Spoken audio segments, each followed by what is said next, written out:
নমশ্রী জ্যোতিরাজায় বিবেকানন্দ সুরায় সচ্চিৎ সুখস্বরূপায় স্বামিনে তাপহারিণে। আজকে একটু গীতার দ্বাদশ অধ্যায়ের প্রসঙ্গে ভক্তিযোগ। সেখানে দেখবেন শ্রীকৃষ্ণ বলছেন যে কারা তার প্রিয় ভক্ত, মানে তার প্রিয় ভক্ত হতে গেলে কি কি গুণ থাকা দরকার।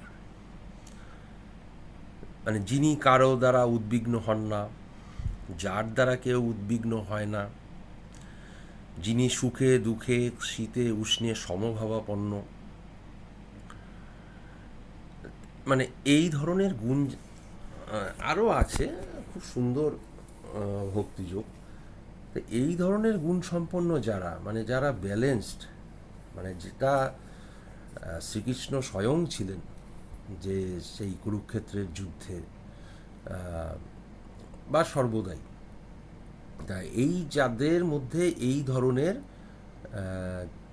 গুণ আছে, যিনি কারুরকে নিন্দা করেন না, যিনি শত্রু মিত্রতে সমভাবাপন্ন, সেই ধরনের ভক্ত আমার প্রিয়। শ্রীকৃষ্ণ এটা বলছেন। তো আপনারাও গীতা যদি মনে হয় আর কি নিয়মিত পাঠ করতে পারেন, অনেক জোর পাবেন। গীতার শক্তিদায়ী বাণী আপনার মধ্যে সঞ্চারিত হবে। তো আজকে আর কিছু বলছি না, আপাতত এইটুকুই থাক। ভালো থাকবেন। প্রণাম।